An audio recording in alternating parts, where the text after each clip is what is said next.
आज हम लोग इंपॉर्टेंट टॉपिक पर चर्चा करेंगे। तो यहां पर आप देखेंगे जो महत्वपूर्ण टॉपिक है वो आपको दिख रहा होगा, स्थायी बंदोबस्त व्यवस्था, परमानेंट सेटलमेंट। यहां पर हमारे बहुत सारे स्टूडेंट जुड़ चुके हैं। मैं एक एक करके अगर उनका मैं नाम लूं तो एक लंबा टाइम लगेगा, फिर भी मेरा मन नहीं मान रहा, जरूर मैं आपके बीच में आपसे आपका नाम लेना चाहूंगा। तो शिवांशु, दीपक, दिनेश एंड विकास और धीरज, डिजिटल मैथ्स, बहुत सारे हमारे स्टूडेंट्स हैं जो क्लास को कंटिन्यू कर रहे हैं। तो आज आपको वाकई में बहुत सहज और सरल तरीके से आज आपको ये क्लास होने वाली है। तो सबसे पहले प्लीज मुझे आप बता दें कि मेरी आवाज आप सभी तक क्लियर आ रही है। एक बार मुझे कंफर्म करें, जितने भी हमारे स्टूडेंट्स इस समय क्लास कर रहे हैं, एक बार मुझे कंफर्म करें कि मेरी आवाज आ रही है कि नहीं आ रही है। गोविंद रॉय नमस्कार, कैप्टन जो है शिक्षा यादव, नमन बाबू शुक्ला, आप सभी को जो है वेरी गुड इवनिंग। तो जी हाँ, बिल्कुल आप मुझे बताएं कि मेरी आवाज आप सभी तक क्लियर आ रही है। तो एकदम बने रहिएगा आज क्लास के आखिरी तक, और हम लोग वाकई में बहुत सहज और सरल तरीके से अपनी क्लास को कंटिन्यू कर रहे हैं। तो स्थायी बंदोबस्त, परमानेंट सेटलमेंट के बारे में बात करें कि परमानेंट सेटलमेंट है क्या, किसके द्वारा इस प्रकार की व्यवस्था लागू की गई, क्यों की गई, अपने हित के लिए की गई या किसानों के हित के लिए की गई या देश के लिए की गई या अपने देश के हित के लिए की गई, इन सब पर हम लोग आज पर चर्चा करने वाले हैं। उससे पहले हम आपको बता दें, ये जो स्थायी बंदोबस्त व्यवस्था है यह लैंड से सिस्टम है, जो है संबंधित है, भूमि व्यवस्था से संबंधित है, और इसके पीछे अंग्रेजों की अपनी एक अलग मंशा थी। कहानी कुछ इस प्रकार की। इस टॉपिक को, स्थायी बंदोबस्त को, जिस बड़े टॉपिक के अंतर्गत हम लोग देखते हैं वह बड़ा टॉपिक होता है ब्रिटिश कालीन अर्थव्यवस्था। जी हां, हमारा जो सबसे मेन टॉपिक है ब्रिटिश कालीन अर्थव्यवस्था, उन अर्थव्यवस्थाओं में से यह एक प्रकार की व्यवस्था थी जिस पर हम लोग परिचर्चा करेंगे। तो अगर आप इजाजत दें तो ब्रिटिश कालीन अर्थव्यवस्था के अंतर्गत हम किन किन महत्वपूर्ण सेक्शन को पढ़ते हैं उस पर हम लोग बात करते हुए तब अपने इस मूल टॉपिक की तरफ आगे बढ़ेंगे। तो आई थिंक हमारे स्टूडेंट्स मुझे जरूर इजाजत देंगे, और चलिए हम यहां पर पॉइंट आउट करते हैं। अच्छा, एक बात और, लगातार आप लोग किसी न किसी माध्यम से आप हमारे साथ जुड़े रहे हैं, तो हमारा आपसे यही कहना है कि जो क्लास हमारी हो रही है, रेगुलर क्लासेस होती रहेंगी, लेकिन इस क्लास के साथ साथ आप अपनी कॉपी पेन ले करके बैठेंगे, और जैसे जैसे आपको हम पॉइंट आउट करते हुए जाएंगे वैसे ठीक आप पॉइंट आउट करोगे, यानी कि आपको एकदम ऑफलाइन क्लास की फीलिंग आए। हम लोग इत्मीनान से सहज और सरल तरीके से अपने क्लास को करेंगे। तो मेरा आपसे काइंडली रिक्वेस्ट है, हमारे जो भी स्टूडेंट्स इस समय हमें लाइव देख रहे हैं, नंबर आप स्टूडेंट्स जितने भी हैं, उनसे यही हमारा रिक्वेस्ट है कि आप सभी लोग पॉइंट आउट करते हुए जाइएगा, हम आपको एकदम समझाते हुए, ताकि कहीं से ये ना लगे कि हम और आप सिर्फ बात कर रहे हैं। तो आप एक नोट्स बनाएंगे लैंड सिस्टम पर, जो है भूमि व्यवस्था पर, और वहां से देखिए कि कितने क्वेश्चंस आपके एग्जाम में आते हैं। इस क्लास का हमारा एक मोटो यही है कि चाहे वनडे एग्जाम की तैयारी आप कर रहे हो, या फिर स्टेट पीसीएस लेवल एग्जाम की तैयारी कर रहे हो, या फिर संघ लोक सेवा आयोग जो पब्लिक सर्विस कमीशन के द्वारा आयोजित किसी भी परीक्षा की तैयारी कर रहे हो, सभी स्टूडेंट्स लाभान्वित होंगे। आज परमानेंट सेटलमेंट, स्थायी बंदोबस्त से एक भी क्वेश्चंस बाहर नहीं जाने वाला है। आप previous year question paper solve कर लीजिएगा, उसके बाद आगामी जो एग्जाम्स हो रही हैं किसी भी पैटर्न पर आधारित, उन एग्जाम में आप क्वेश्चंस को देखिएगा, आने वाले टाइम में सब में आप सहज और सरल महसूस करेंगे। इसीलिए मैं पृष्ठभूमि से बात करता हूं ताकि आपको आधार समझ में आए। तो जितने भी स्टूडेंट्स इस समय क्लास कर रहे हैं, आप सबकी रिस्पॉन्सिबिलिटी बनती है कि आप सभी लोग शेयर करना ना भूलिए। सबसे पहले शेयर कर दीजिए ताकि अधिकांश विद्यार्थी यहां पर जुड़ जाएं। ठीक है, अधिकांश विद्यार्थी, क्योंकि एक महत्वपूर्ण समय निकाल करके हम आपके बीच में आए हुए हैं। ठीक है, तो क्लास कंटिन्यू रहेगी। जी सुशील दैया, आपका मैसेज मैं पढ़ रहा हूं, नीलेश मिर्जापुर, और भी हमारे बहुत सारे स्टूडेंट्स हैं। तो कंटिन्यू अब हम क्लास करते हैं, आप लोग शेयर करें, यहां पर आइए हम लोग बात करते हैं। तो स्थायी बंदोबस्त के बारे में बात करने से पहले ब्रिटिश कालीन अर्थव्यवस्था, और ब्रिटिश कालीन अर्थव्यवस्था में क्या क्या पॉइंट्स है उसको हम लोग देखेंगे। तो आप लोग भी पॉइंट करते रहिएगा ताकि समझाने में हमको ज्यादा आसानी हो। चलिए यहां पर आप देखेंगे मेरा जो मेन पॉइंट्स है, यहां पर ब्रिटिश कालीन अर्थव्यवस्था।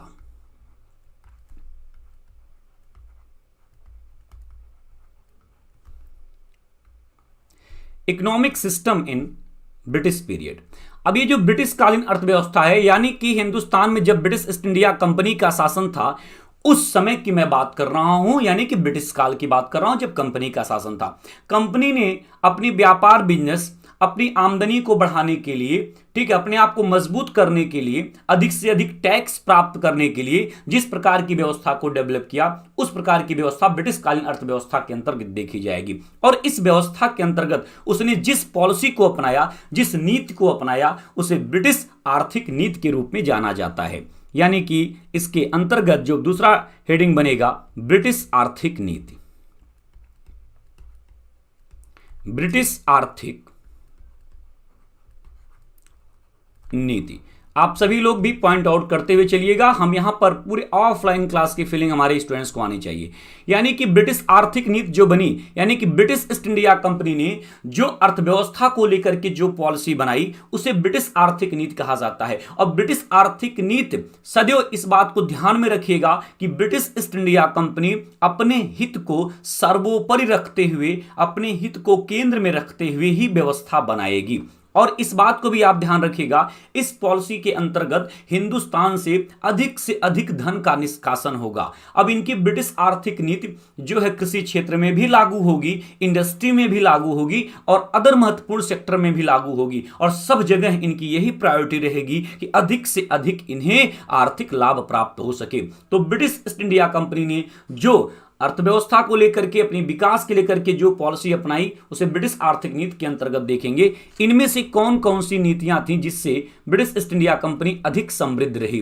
तो पहला, भू राजस्व व्यवस्था। भू राजस्व व्यवस्था, भू राजस्व व्यवस्था। सेकंड अगर हम यहां पर देखें तो सेकंड, कृषि का व्यवसायीकरण। कृषि का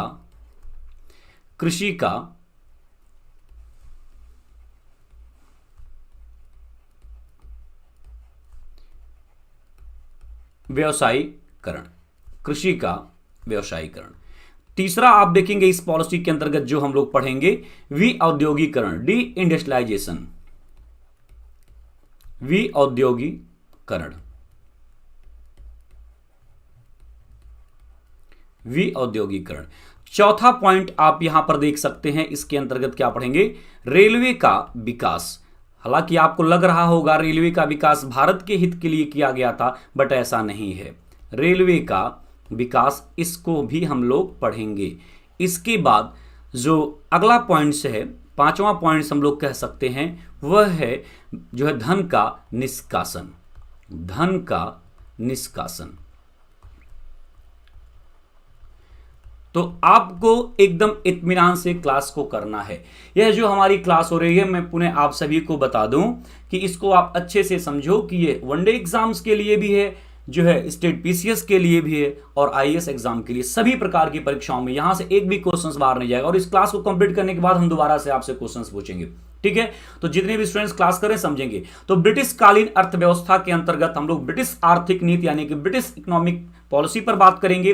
और ब्रिटिश आर्थिक नीति किन किन सेक्टर में लागू हुआ, कैसे लागू हुआ, तो आप वहां पर देखेंगे। उसमें पहला पॉइंट है भू राजस्व व्यवस्था, सेकंड है कृषि का व्यवसायीकरण, थर्ड है विऔद्योगीकरण, चौथा रेलवे का विकास और पांचवा धन का निष्कासन। यानी कि ब्रिटिश ईस्ट इंडिया कंपनी ने अधिक से अधिक लाभ प्राप्त करने के लिए हर प्रकार के कार्य को कर डाला। यानी कि अधिक से अधिक टैक्स प्राप्त किया भू राजस्व व्यवस्था के अंतर्गत, कृषि का व्यवसायीकरण करके कॉमर्शियल एग्रीकल्चर से उससे भी अपने आप को लाभ प्राप्त किया। हमारे वहां के उद्योग धंधों को नष्ट कर दिया, अपने वहां के उद्योग धंधों को डेवलप किया, उससे लाभ प्राप्त किया। रेलवे का विकास अपने हित के लिए किया ताकि दूर दराज हिंदुस्तान के क्षेत्रों से उसे कच्चे माल की आपूर्ति हो जाए और बंदरगाहों तक वह माल आसानी से पहुंचे ताकि इनकी कंट्री को जा सके और वहां से तैयार माल हमारी कंट्री में आकर के ये बेच सकें। इन्हीं प्रक्रियाओं को देखेंगे और अंततः धन के निष्कासन सिद्धांत की परिचर्चा करेंगे। लेकिन आज का जो हमारा टॉपिक है,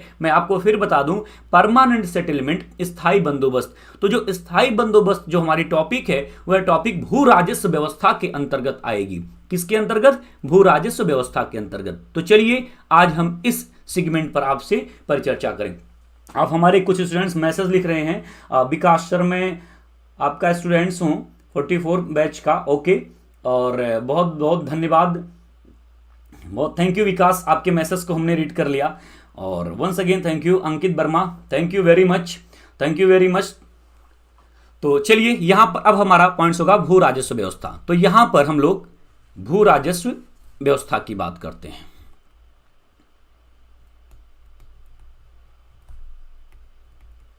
भू राजस्व व्यवस्था,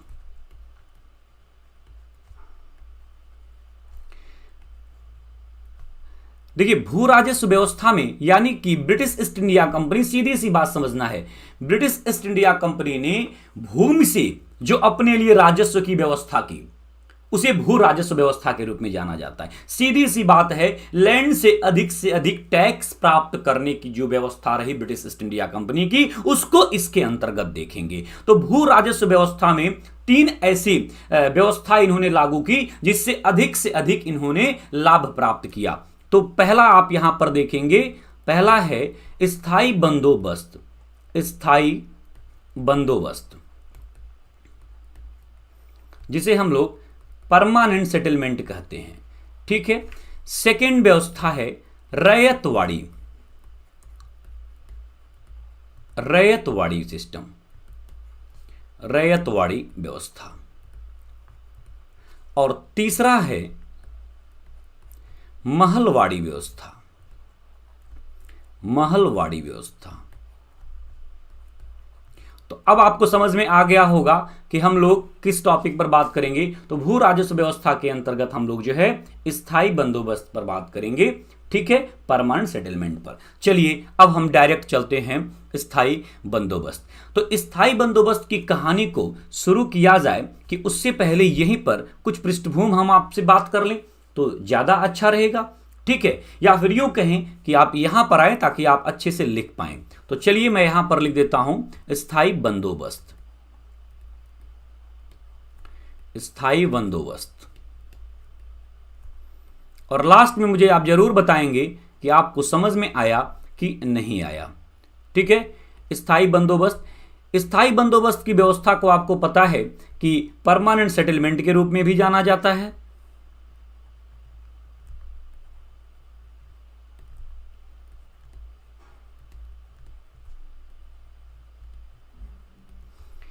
इसी व्यवस्था को जमींदारी व्यवस्था भी कहते हैं।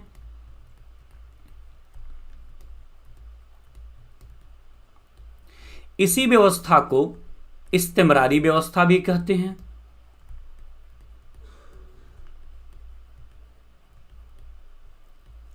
लेकिन अब इस व्यवस्था के बारे में हम लोग बात करें कि उससे पहले हम आपको इसके पृष्ठभूमि पर परिचर्चा करें कि स्थायी बंदोबस्त की पृष्ठभूमि कैसे बनी।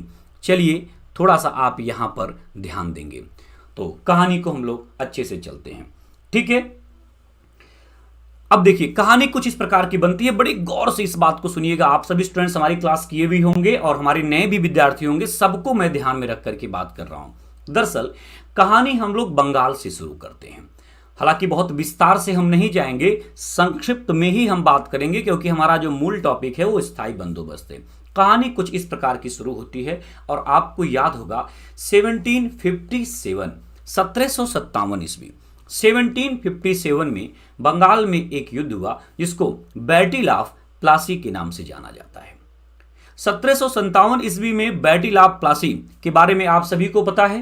बैटल ऑफ प्लासी जो हुआ था ब्रिटिश ईस्ट इंडिया कंपनी और बंगाल के नवाब सिराजुद्दौला के मध्य हुआ था। और इस युद्ध में आप देखेंगे कि बंगाल के नवाब सिराजुद्दौला की हार होती है और अंग्रेजों ने षड्यंत्र के बल पर जो है बैटल ऑफ प्लासी यानी कि प्लासी का जो युद्ध होता है वह जीत लिया जाता है या जीत लेते हैं। अंग्रेजों ने जब प्लासी के युद्ध को जीत लिया, और मैंने एक शब्द इस्तेमाल किया था षड्यंत्र के बल पर, यानी कि षड्यंत्रकारियों में बहुत सारे लोग थे लेकिन सबसे प्रमुख षड्यंत्रकारी सिराजुद्दौला का अपना ही सेनापति मीर जाफर था। मीर जाफर अंग्रेजों से जा मिला और जब 1757 प्लासी के युद्ध में जो है अंग्रेजों को जीत मिलती है, परिणाम सिराजुद्दौला की हार और आगे चल करके मौत हो जाती है, तब अंग्रेजों ने जो है मीर जाफर को बंगाल का नवाब बना दिया।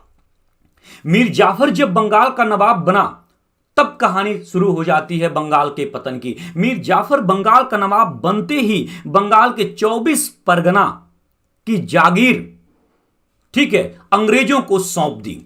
यानी कि वहां का इनको जो है एक तरीके से जमींदारी दे दी।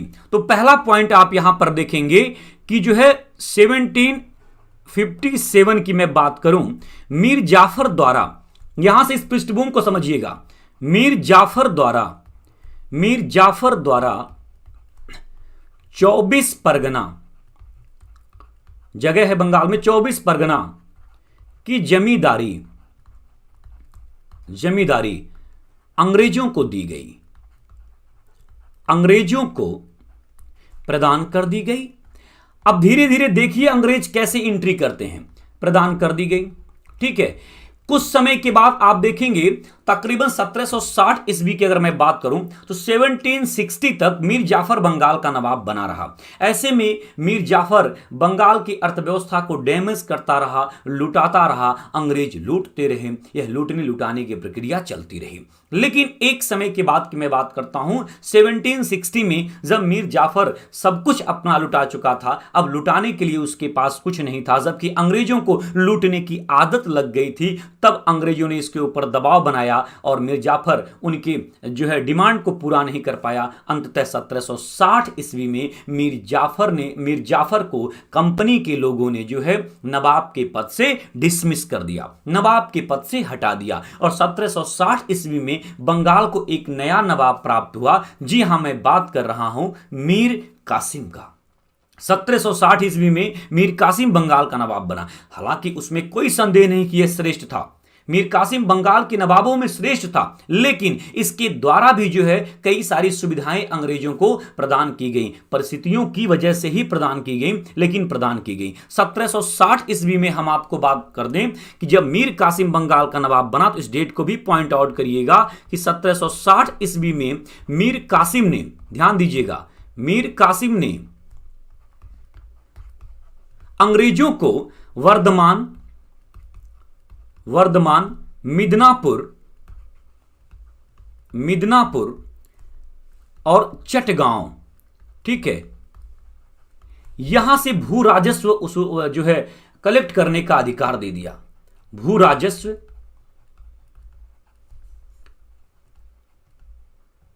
इकट्ठा करने का अधिकार दे दिया। सोचिए, धीरे धीरे देखिए इनकी एंट्री हो रही है कि नहीं हो रही है, अधिकार दे दिया। अब बात को बड़े बारीकी समझिएगा। 1757 में मीर जाफर साहब ने जो है 24 परगना की जमींदारी दे दी। 1760 में मीर कासिम साहब ने वर्धमान, मिदनापुर और चटगांव की एक तरीके से जमींदारी दे दी, भू राजस्व वसूलने का इनको अधिकार दे दिया। हद तो तब हो गई जब कहानी आगे बढ़ी। मैं फिर एक डेट आपको बता रहा हूं, इतिहास में बिना लिखे मन नहीं मांगता है। 1764 आप सभी को पता होगा, बक्सर का युद्ध, बक्सर का युद्ध। थोड़ा सा आप यहां पर इस बात को समझिए, क्योंकि मैं स्थायी बंदोबस्त जो बता रहा हूं, मैं आपसे फिर करता हूं कि मैं इस बात को लेकर के आश्वस्त रहता हूं कि हर स्टूडेंट्स हमारा लाभ होने दो। यहां पर सिविल सर्विस एग्जाम की तैयारी करने वाला भी विद्यार्थी हमें सुन रहा है, देख रहा है, वॉच कर रहा है, और ऐसा भी विद्यार्थी हमारा है जो अपनी तैयारी को अभी अभी शुरुआत किया है। सारे विद्यार्थी हमसे जुड़ सकते हैं, और हमारा जो कॉन्टेक्ट नंबर है आप सभी को पता है। कोई भी स्टूडेंट जिसको किसी भी प्रकार की जानकारी चाहिए, वह कभी भी हमारे पर्सनल व्हाट्सएप नंबर पर मैसेज कर सकता है। हो सकता है थोड़ा रिप्लाई करने में लेट हो, लेकिन मैं जरूर रिप्लाई करूंगा। मैं यहां पर भी लिखते हुए चलता हूं, 8010045904। कभी भी ना, आप किसी को भी, किसी भी स्टेट से आप हमारे स्टूडेंट्स हो, किसी को भी कभी प्रॉब्लम हो, तो आप हमारे इस व्हाट्सएप नंबर पर आप हमसे जानकारी प्राप्त कर सकते हैं। एक बार मैं दोबारा से बोल दूं, 8010045904। एकदम फ्री होकर के मस्त से यार, एकदम जोश के साथ तुम्हें तैयारी करनी है। हम एकदम आधार से आपके बीच में क्लास को करेंगे। बस एक रिस्पॉन्सिबिलिटी आपकी होनी चाहिए कि ईमानदारी से आप शेयर करेंगे। अच्छा लगेगा तो, नहीं तो डिसलाइक करना भी मत भूलिएगा। मैं सीधी सी बात करता हूं, अच्छा नहीं लगेगा डिसलाइक करना, एक कमेंट जरूर डाल देना कि इस प्रकार से क्लास होनी चाहिए। मैं पूरा प्रयास करूंगा कि मैं और बेहतर करने का प्रयास करूं, लेकिन सही लगे तो जरूर आप अपने जो है मैसेज को यहां पर लिख सकते हैं, कर सकते हैं। तो आप यहां पर देखेंगे 1764 में बक्सर का युद्ध हुआ। 1764 में जब बक्सर का युद्ध हुआ, तो बक्सर का युद्ध किसके किसके बीच हुआ? बड़ी सीधी सी बात है, बक्सर का युद्ध जो हुआ था, ब्रिटिश ईस्ट इंडिया कंपनी और बंगाल के डिसमिस नवाब मीर कासिम के मध्य हुआ, क्योंकि 1763 तक आते आते मीर कासिम और ब्रिटिश ईस्ट इंडिया कंपनी के बीच कई सारे मुद्दों को लेकर के डिस्प्यूट हुआ। अंग्रेज अब परेशान हो गए। अंततः 1763 में अंग्रेजों ने मीर कासिम को बंगाल के नवाब के पद से हटा दिया और उसकी जगह पर पुनः मीर जाफर को बंगाल का नवाब बना दिया। दोबारा से मीर जाफर को बंगाल का नवाब बना दिया, क्योंकि मीर कासिम एक योग्य नवाब था। अब अंग्रेजों को यह चीजें अच्छी नहीं लग रही थी, तो उन्होंने कहा कि जो भी हो, जैसे भी था, मीर जाफर को ही लेकर के आया जाए। तो 1763 में मीर जाफर को इन्होंने क्या कर दिया, बंगाल का नवाब बना दिया। और डिसमिस नवाब कौन हो गया, मीर कासिम। अब मीर कासिम परेशान। मीर कासिम ने जो है अपने अजीज दोस्त, ठीक है, अवध के नवाब शुजाउद्दौला के साथ मिलकर के और उस समय के मुगल बादशाह शाह आलम द्वितीय के साथ मिलकर के जो है अंग्रेजों के खिलाफ, कंपनी के खिलाफ जंग की शुरुआत कर दी बंगाल में।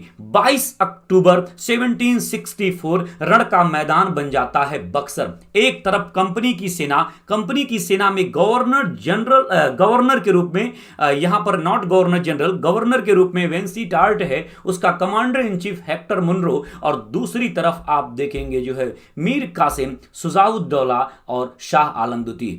संघर्ष, रण, सब कुछ देखने को मिला। परिणाम अंग्रेजों को, अंग्रेज जीत जाते हैं। अब आप कहोगे कि सर बक्सर का युद्ध आप क्यों पढ़ा रहे हैं, आपको तो स्थायी बंदोबस्त पढ़ाना चाहिए। मैं फिर कह रहा हूं कि धीरे धीरे आप इस बात को समझेंगे। जब बक्सर का युद्ध हुआ उसके बाद आप देखेंगे कि जब बक्सर का युद्ध समाप्त हो जाता है तो दो परिवर्तन बंगाल में देखेंगे। एक नए नवाब को बनाया जाता है। नया नवाब कोई और नहीं बल्कि मीर जाफर का बेटा नजमुद्दौला होता है। तो नजमुद्दौला बंगाल का नवाब बना। वहीं बंगाल का गवर्नर जो है वेंस्टार्ट का कार्यकाल समाप्त हो जाता है और उसके बाद Robert Clive second time Bengal का गवर्नर बन करके आता है। तो 1765 ईस्वी के डेट को जरा बड़े बारीकी से अब आप यहां पर समझेंगे। 1765 में रॉबर्ट क्लाइव जो है वह बंगाल का गवर्नर बना। तो मैं थोड़ा सा नाम यहां पर लिख देता हूं, आप समझेंगे, ठीक है।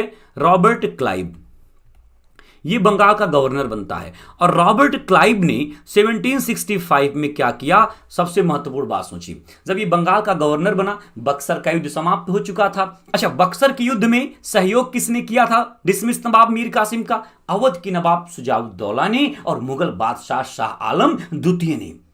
तो रॉबर्ट क्लाइव जो है वह इन लोगों से भी बदला लेगा। तो बदला कैसे लेता है, जरा यहां पर आप देखिए। 12 अगस्त, ठीक है, 12 अगस्त 1765 का डेट आप ध्यान रखिएगा।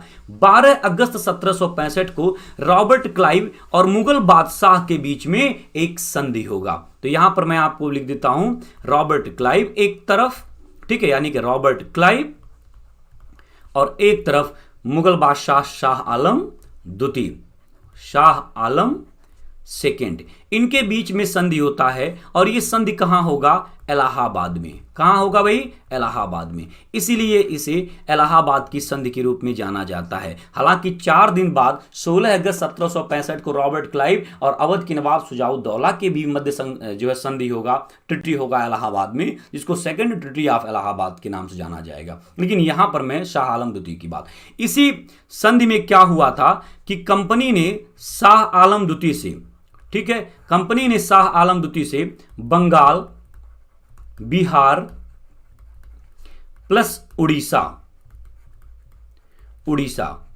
की दीवानी प्राप्त कर ली, दीवानी प्राप्त की, ठीक है। और भी कई सारी बातें थी, लेकिन हम चूंकि यहां पर आपको स्थायी बंदोबस्त की तरफ लेकर के जाना चाहेंगे, इसलिए आप यहां पर देखिए। तो बंगाल, बिहार और उड़ीसा की दीवानी कंपनी ने प्राप्त कर ली। सीधी सीधी सी बात आप समझिएगा कि यहां पर होगा क्या कि अब बंगाल, बिहार और उड़ीसा का जो भी रेवेन्यू होगा, जो भी राजस्व होगा, उस राजस्व पर अधिकार किसका होगा, ब्रिटिश ईस्ट इंडिया कंपनी का। लेकिन कंपनी के लोग इतने चालाक थे कि अंग्रेज अधिकारियों को राजस्व वसूल करने का कार्य नहीं दिए, बल्कि जो है बंगाल के ही लोगों को, जो उनके चाटुकार थे, उन्हीं को रेवेन्यू कलेक्ट करने का अधिकार दे दिया, यानी कि दीवान बना दिया। दीवानी यानी कि रेवेन्यू यानी कि राजस्व, और दीवानी का जो अधिकारी होगा, जो राजस्व इकट्ठा करेगा, वह दीवान कहलाएगा। तो आप यहां पर देखिएगा कि बंगाल में किसको दीवान बनाया, अंग्रेजों के वफादार थे मोहम्मद रजा खां, मोहम्मद रजा खां, याद कर लीजिएगा, कई बार पूछा जाता है। मोहम्मद रजा खां जो है वह बंगाल के दीवान बनते हैं। बिहार के दीवान अगर आप देखेंगे तो राजा सिताब राय को बनाया, राजा सिताब राय, ठीक है, सिताब राय। इसके बाद उड़ीसा में दीवान किसको बनाया? राय दुर्लभ को, राय दुर्लभ को। अब देखिए इन तीनों को दीवान बना दिया अलग अलग जगहों पर, और यहां से जो भी रेवेन्यू, जो भी राजस्व प्राप्त होता था सब अंग्रेजों के पास जाता था, ठीक है। और हम आपको बता दें इसके कहानी को ऐसे देखिए कि 1765 में ही ये जो व्यवस्था आप देख पा रहे हैं, दरअसल इस व्यवस्था के लिए मैं यहां पर एक और शब्द जोड़ दूं कि क्लाइव ने क्या किया था, 1765 में बंगाल में ड्वेल गवर्नमेंट, द्वैध शासन लागू कर दिया था। ये बड़ा इंपॉर्टेंट लाइन है भाई, द्वैध शासन। द्वैध शासन का मतलब यही होता है कि जो बंगाल में शासन, प्रशासन और राजस्व है, तो बड़ा सीधी सी बात मैं आपको बता दूं, चूंकि मैं यहां पर ड्यूअल गवर्नमेंट नहीं पढ़ा रहा, स्थायी बंदोबस्त, बट इतना समझिएगा कि बंगाल में दीवानी और दूसरा फौजदारी।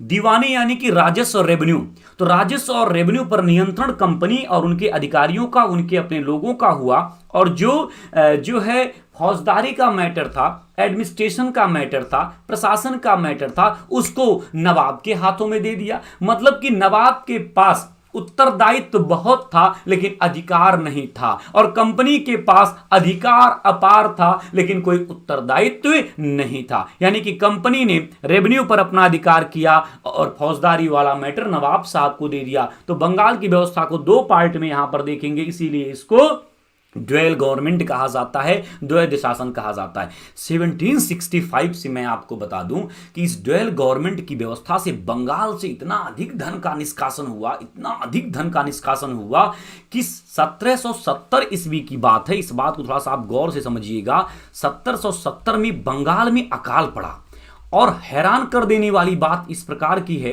कि इस अकाल से 1/3 जनता, यानी कि 1/3 पॉपुलेशन, 1/3 पब्लिक, मतलब बिना भोजन किए जीवन खत्म कर दे रही है। ऐसी अकाल की स्थिति थी बंगाल में। अंग्रेजों ने अपनी जेब भर ली और बंगाल के लोग एकदम मरे जा रहे हैं। इसके बावजूद, इन स्पाइट ऑफ दिस, 1/3 लोग मर रहे हैं, इसके बावजूद भी अंग्रेजों के राजस्व में कोई कमी नहीं आ रही है, जबरदस्त तरीके से टैक्स ले रहे हैं। ये कहानी थी। अब धीरे धीरे इतिहास बढ़ा और 1770 में, ये तो आप देख ही रहे हैं, लेकिन हम थोड़ी सी यात्रा को आगे बढ़ाएंगे। 1772 की बात, 1772 ईस्वी में आप देखिए गवर्नर होता है वॉरेन हेस्टिंग। जरा इस डेट को आप देखते रहेंगे, 1772 गवर्नर होता है वॉरेन हेस्टिंग। वॉरेन हेस्टिंग जो है यह इस व्यवस्था में बदलाव लाता है।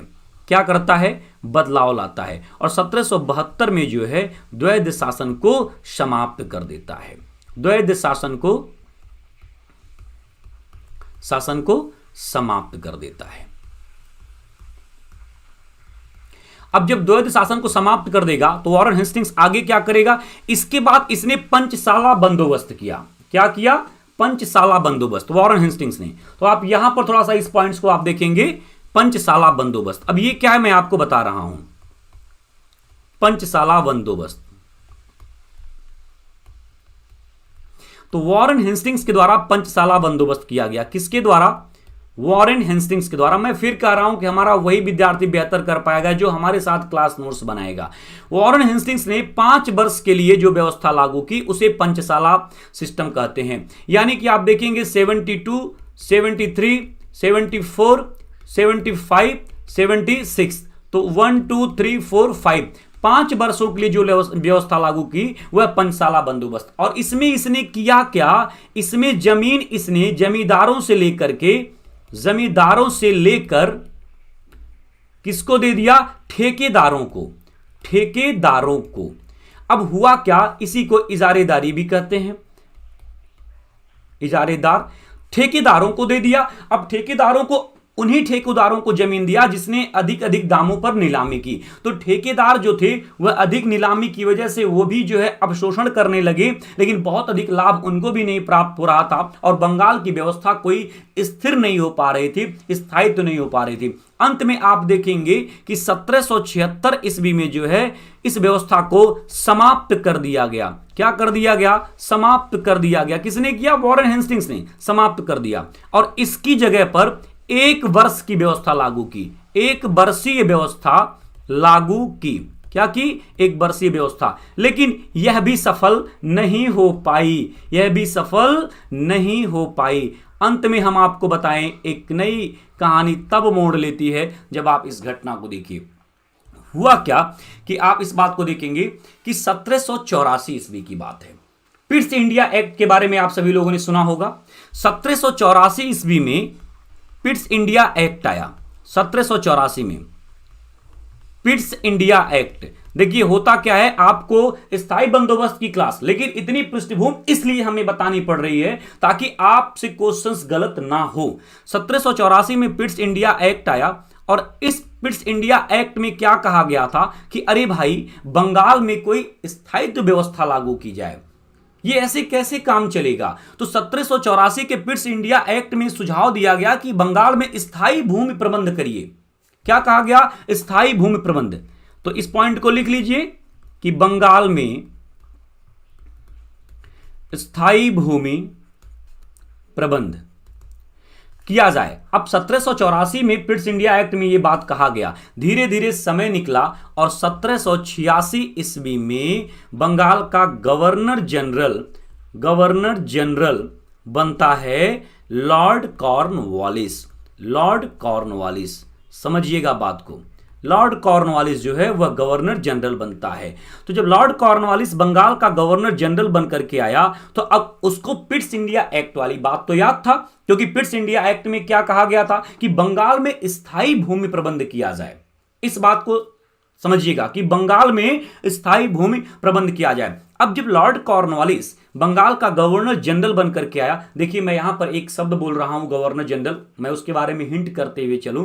जब 1773 का रेगुलेटिंग एक्ट आया, 1773 का रेगुलेटिंग एक्ट आया, तो उसमें कई सारे प्रावधान थे, लेकिन जो सबसे महत्वपूर्ण प्रावधान मैं आपको बता दूं कि आपको पता है कि हिंदुस्तान में अंग्रेजों की 3 प्रेसिडेंसी हुआ करती थी। आप यहां पर देखेंगे, एक बंगाल प्रेसिडेंसी थी, ठीक है, एक बॉम्बे प्रेसिडेंसी थी, मैं बस हिंट कर रहा हूं, और एक मद्रास प्रेसिडेंसी थी। सबका अपना अलग अलग गवर्नर हुआ करता था। लेकिन 1773 के रेगुलेटिंग एक्ट में यह कहा गया कि Bombay presidency and Madras presidency under Bengal presidency and governor of Bengal is called governor general of Bengal. अब बंगाल के अधीन दोनों प्रेसिडेंसी रहेंगी और बंगाल का जो गवर्नर है वो गवर्नर जनरल ऑफ बंगाल कहा जाएगा। क्योंकि at that time Warren Hastings Bengal का गवर्नर था, तो रेगुलेटिंग एक्ट के अकॉर्डिंग वही 1773 में बंगाल का गवर्नर जनरल बनेगा। तो गवर्नर जनरल के शब्द से मैं यहां पर डिफाइन कर दिया, बात मैं लॉर्ड कॉर्नवालिस की कर रहा हूं।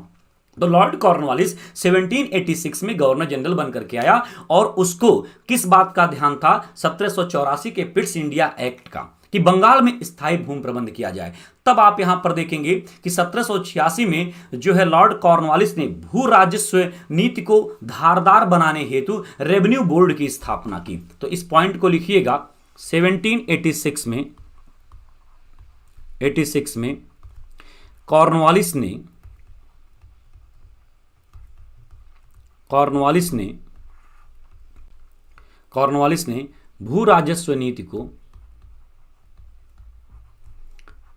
राजस्व नीति को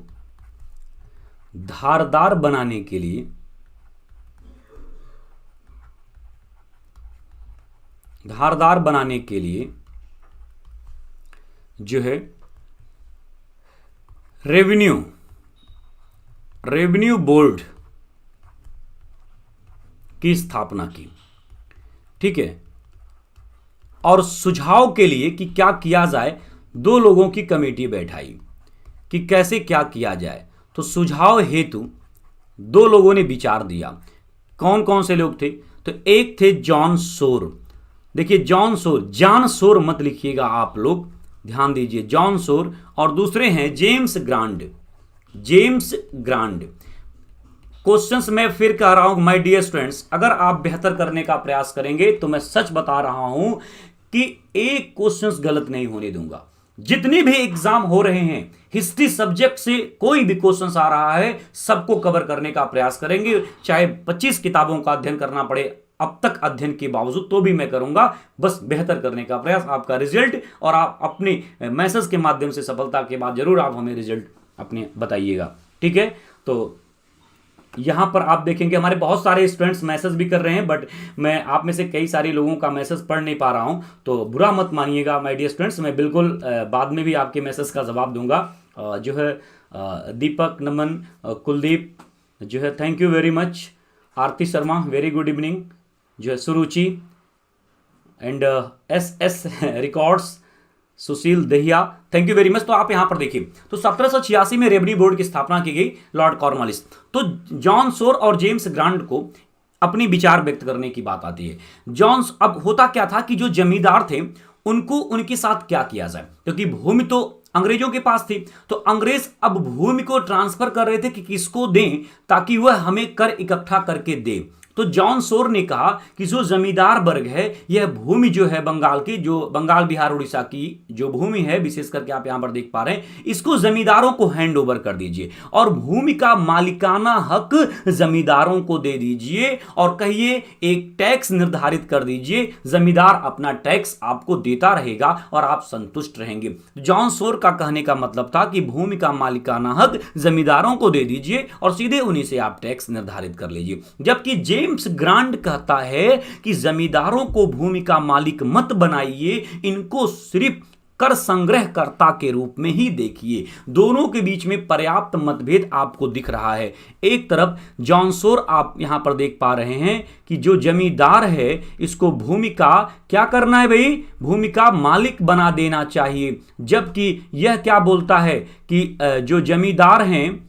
यह बोलता है जेम्स ग्रांट कि जमींदार ओनली कर संग्रह करता होने चाहिए, कर संग्रह करता होने चाहिए। अब कॉर्नवालिस के ऊपर डिपेंड करता है कि क्या किया जाए। दरअसल कॉर्नवालिस भी जॉन सोर की बातों से सहमत था, तो मैं यहां पर लिख सकता हूं कि कॉर्नवालिस भी इस बात से सहमत है कि नहीं यार, मालिकाना हक जमींदारों को दे दो और वही अपना टैक्स लेकर के आएंगे। तो कॉर्नवालिस जो है क्या करता है, यह भी इन्हीं की बात से सहमत होता है। तो इस तरह से जॉन सोर और कॉर्नवालिस की बात समझ में आती लोगों को। और अब यह जो है, जो जमीन होगा किसको दे दिया जाएगा, जमींदारों को दे दिया जाएगा। अब बात आप देखेंगे, कहानी आगे बढ़ेगी। परिणाम यह हुआ कि 1790 ईस्वी की बात है, यहां से कहानी शुरू होती है। 1790 ईस्वी में हुआ क्या कि ये जो जमीन थी, बात समझिएगा, 1790 में ये जो जमीन थी यह किसको दी गई भाई, जमीन दी गई जमींदार को। यहीं पर आपको ध्यान देना है, भटकना नहीं है। जमीन दी गई जमींदारों को कितने वर्षों के लिए, 10 वर्षों के लिए। कितने वर्षों के लिए, 10 वर्षों के लिए। और टैक्स निर्धारित कर दिया गया और कहा कि आप मुझे जो है कर देते रहेंगे। तो यह जो 10 वर्षों की व्यवस्था है, इसे 10 साला भी कह सकते हैं, 10 साल के लिए व्यवस्था। लेकिन कॉर्नवालिस ने क्या कहा, कहा कि हम इसके लिए जो है कोर्ट ऑफ डायरेक्टर्स से बात करेंगे और हम ये चाहेंगे कि इस व्यवस्था को परमानेंट कर दिया जाए। क्या कर दिया जाए, परमानेंट कर दिया जाए। तो 1790 में जो व्यवस्था रही, भूमि का मालिक जमींदारों को बनाया जा रहा है, कितने वर्षों के लिए, 10 वर्षों के लिए। लेकिन कॉर्नवालिस ने क्या किया, जल्द ही इस बात को कोर्ट ऑफ डायरेक्टर को भेज दिया। किसको भेज दिया, कोर्ट ऑफ डायरेक्टर। तो ध्यान देना है इस बात को, जब कोर्ट ऑफ डायरेक्टर के पास भेजा और कहा कि अगर यह व्यवस्था व्यवस्थित रहे तो इसको स्थायी कर दिया जाए। और अंततः मैं उस डेट को लिख देता हूं जहां पर कोर्ट ऑफ डायरेक्टर की स्वीकृति मिल जाती है, और आप देखेंगे 22 मार्च 1793 ईस्वी, 22 मार्च 1793 ईस्वी को जो है यहां पर क्या हो गया, कोर्ट ऑफ डायरेक्टर की स्वीकृति मिल गई मुन्ना। जब स्वीकृति मिल गई तब यही व्यवस्था जो 1790 ईस्वी में लागू की गई थी, इसी को कह दिया गया स्थायी व्यवस्था, स्थायी बंदोबस्त। अब हम लोग स्थायी बंदोबस्त पर अब पहुंचे हैं। अब आप समझ गए होंगे, तकरीबन 30 से 40 मिनट की व्याख्या के बाद यहां पर पहुंचे। तो 1793 ईस्वी में इसी व्यवस्था को जब परमानेंट कर दिया गया तो इसी को परमानेंट सिस्टम कहते हैं, स्थायी बंदोबस्त कहते हैं। अब इसी स्थायी बंदोबस्त के कुछ महत्वपूर्ण पॉइंट्स हैं जिस पर आइए हम और आप बात कर लेते हैं। ठीक है, तो चलिए यहां पर अब आप लिखेंगे स्थायी बंदोबस्त। दोबारा से आप यहां पर लिखें स्थायी बंदोबस्त।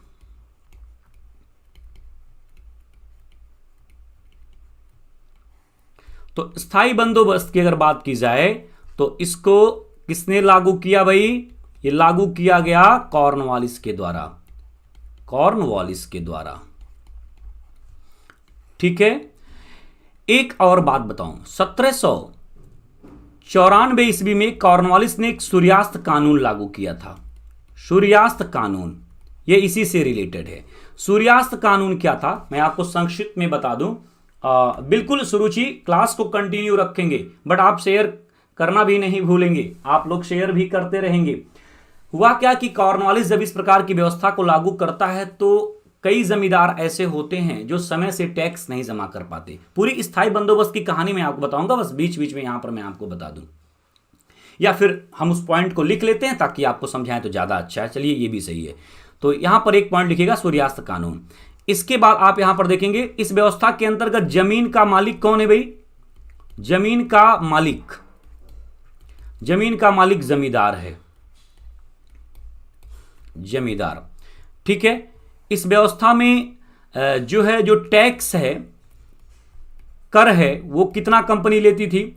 तो आप यहां पर देखेंगे जो निर्धारित कर होता था, ध्यान रखिएगा, जो टैक्स निर्धारित होता था, ठीक है, यानी कि एक फिक्स कर दिया गया।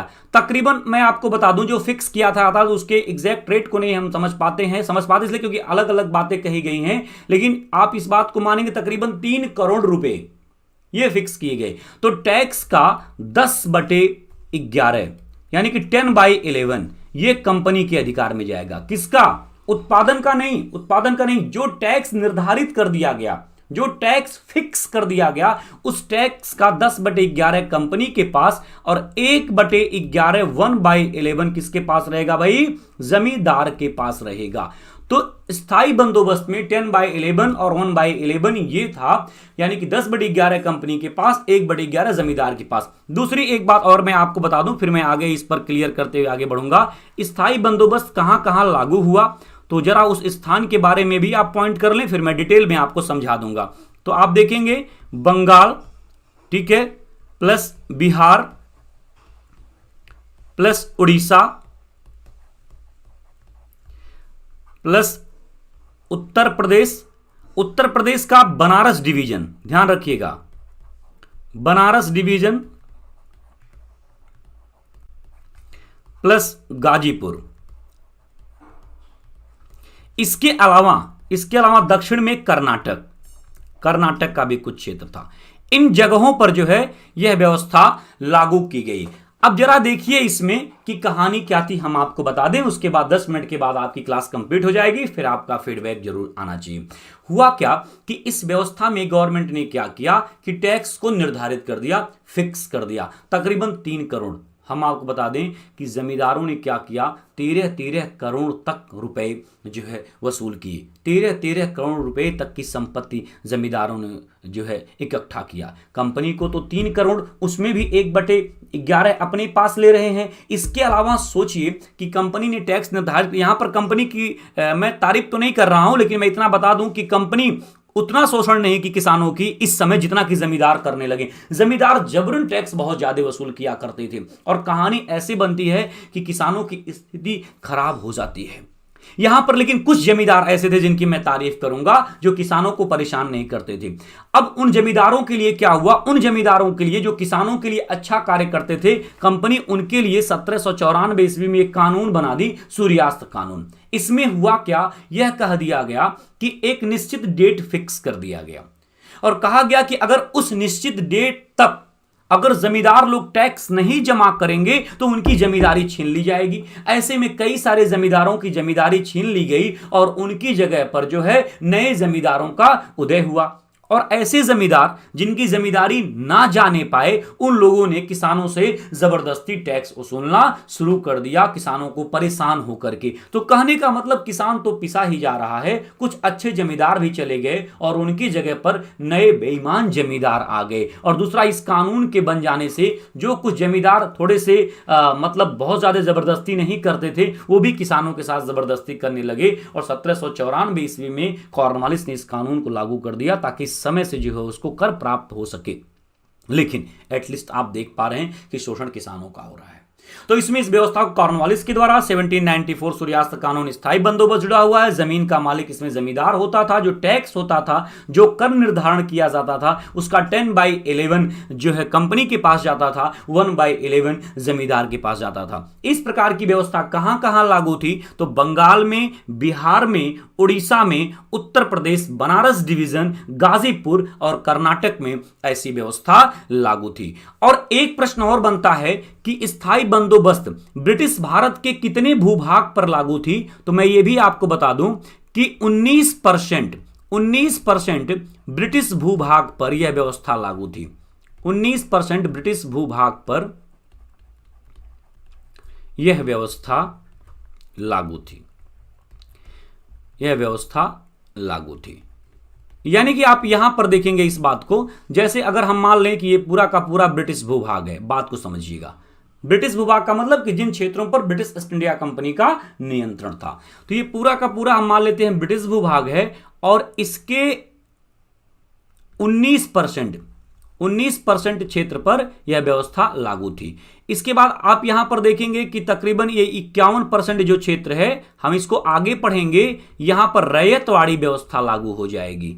क्या लागू हो जाएगी? रैयतवाड़ी। और ये 19% पर क्या था? स्थायी बंदोबस्त। शेष कितना बच रहा है साहब? बताओ शेष कितना बच रहा है? 30%। इस 30% क्षेत्र पर महलवाड़ी व्यवस्था लागू हो जाएगी। लेकिन हम लोग स्थायी बंदोबस्त पढ़ रहे हैं, तो आपको पता होना चाहिए कि कितने परसेंट भूभाग पर जो है, तो 19% भूभाग पर आप यहां पर देखेंगे। विवेक सिंह, बहुत बहुत धन्यवाद, थैंक यू विवेक। तो आप यहां पर देखेंगे 19% क्षेत्र पर स्थायी बंदोबस्त। तो यहां तक की बातों को आपने देखा। और मैं आपको बता दूं, इस व्यवस्था में जैसे 3 करोड़ वार्षिक लेना था, तो सोचिए कि जमींदार कितना कलेक्ट करते थे यार, 13 करोड़।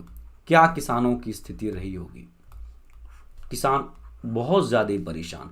तो जमींदारी व्यवस्था से आप यहां पर देखेंगे किसानों का शोषण हुआ। अंग्रेजों को तो लाभ हो रहा है, लेकिन उससे कहीं ज्यादा जमींदारों को लाभ हुआ। अंततः एक समय ऐसे आता ही है कि जब वहां पर स्वार्थ चरम सीमा पर होता है, फिर बदलाव भी देखने को मिलता है, क्योंकि क्रांति होने की संभावना प्रबल रहती है। अंततः अंग्रेज अब अपना दिमाग लगाने लगे, वह इस बात को सोचने लगे और समझने भी लगे कि यार ये तो जमींदार हमसे ज़्यादा धनी हो जा रहा है, जमींदारों को तो फ्री में पैसे आ रहे हैं, यानी कि कुछ और उधर किसान हमारा दुश्मन भी हो जा रहा है। तो बाकी के क्षेत्रों पर कुछ ऐसी व्यवस्था की जाए जहां जमींदारों को हटा दिया जाए और किसानों को खुश कर दिया जाए। तो 51% भूभाग पर, जब अगली क्लास में हम आपको बताएंगे, जो व्यवस्था लागू की जाएगी वह रैयतवाड़ी व्यवस्था होगी। अंग्रेज किसानों को खुश करने के लिए वहां पर भूमि का मालिक किसानों को बना देंगे, रैयतों को बना देंगे, लेकिन किसानों को सिर्फ खुश करने के लिए। बाकी टैक्स और किस प्रकार का शोषण आप वहां पर देखेंगे, वह अगली क्लास में हम आपको बताएंगे। तो यहां पर आप लोगों ने देखा यह स्थायी बंदोबस्त। अगली क्लास में हम आपके बीच में रैयतवाड़ी व्यवस्था के बारे में बात करेंगे। क्लास को बहुत अच्छे से आपको समझना है, देखना है। कहीं पर भी कठिनाई आए तो ज़रूर आप मुझसे पूछ सकते हैं। अब हमारे जो स्टूडेंट हैं वह मुझे बिल्कुल, मैं उनकी बात को जो है सुन रहा हूं। और एक बात और मैं आपको बता दूं कि आने वाले टाइम में हिस्ट्री का हमारा कोर्स भी आ रहा है, और बहुत जल्द ही हमारा एप्लीकेशन शशांक IAS करके जो है रेडी हो रहा है। मैं आपको उसके बारे में भी बता दूं। पूरी क्लास, लेकिन पूरी क्लास यूट्यूब पर मैं पढ़ाऊंगा। कहीं पर भी अब अपने स्टूडेंट्स को यहां पर ये नहीं छोड़ेंगे। आपके मन में ये कभी ना आए कि जो है यूट्यूब पर पूरी क्लास नहीं पढ़ाई जाएगी। मैं हिस्ट्री की पूरी क्लास सहज और सरल तरीके से जो है पूरी क्लास यूट्यूब पर पढ़ाऊंगा, ठीक है। लेकिन आने वाले टाइम में हमारा जो एप्लीकेशन आएगा शशांक IAS, ठीक है। और यहां पर क्रैश कोर्स हम चलाएंगे। क्रैश कोर्स का मतलब कि जिस एग्जाम की आप तैयारी कर रहे हैं उस एग्जाम के पॉइंट ऑफ व्यू से जो है हम लोग 25 घंटे का क्रैश कोर्स हिस्ट्री का, 30 घंटे का क्रैश कोर्स, 60 घंटे का क्रैश कोर्स, वह सारे कोर्सेज हमारे एप्लीकेशन पर चलेंगे जो अभी रेडी हो रहा है, ठीक है। और वहां पर क्लास करने के लिए किसी भी प्रकार का संपर्क अगर आप हमसे करना चाह रहे हैं उस क्लास से रिलेटेड, तो आप हमारे व्हाट्सएप नंबर 8010045904 पर जरूर मैसेज कर सकते हैं। आपको वहां पर रिस्पांस मिल जाएगा, ठीक है। यहां पर तो यूट्यूब पर हम डिटेल में पढ़ाएंगे, डिटेल में पूरी हिस्ट्री। लेकिन जो हमारा एप्लीकेशन शशांक आईएएस बहुत जल्दी आपके बीच में आ रहा है, वहां पर हम क्रैश कोर्स पढ़ाएंगे आपको। क्रैश कोर्स आप जिस एग्जाम की तैयारी कर रहे हैं उस एग्जाम के अकॉर्डिंग होगा। आप समय है यूट्यूब पर पूरी क्लास करिए, आपको रिवाइज करना है तो आप शशांक आईएएस एप्लीकेशन पर जुड़िएगा और वहां पर 8010045904 पर मुझसे संपर्क करके जानकारी ले सकते हैं। वो आपका क्रैश कोर्स होगा। बहुत जो है धन्यवाद अपने विद्यार्थियों का, आप सबका जो है लगातार। अच्छा, आज मैं देख रहा हूं कि हमारे स्टूडेंट्स डिसलाइक नहीं किए, तो भाई अगर ऐसी बात नहीं है, अच्छा ना लगे तो डिसलाइक कर देना, बट लाइक करना भी जो है मत भूलना। तो वंस अगेन सुरुचि, धीरज, विवेक, आरती शर्मा और हमारे बहुत सारे स्टूडेंट्स बिल्कुल विवेक कह रहे हैं कि प्लीज टेस्ट सीरीज भी लॉन्च कीजिए। विवेक बहुत अच्छे विद्यार्थी हैं और लगातार क्लास से हमारे जुड़े रहते हैं। विवेक जी, मैं आपको बता दूं कि बहुत जल्दी टेस्ट सीरीज भी हम अपने स्टूडेंट्स को लेकर के बीच में लेकर के आएंगे। तो पूरी रणनीति, पूरी स्ट्रेटजी, पूरी परिचर्चा, खुला चैनल, शेयर करिए, सब्सक्राइब करिए और पूरी हिस्ट्री को यूट्यूब चैनल पर विस्तार से पढ़िए।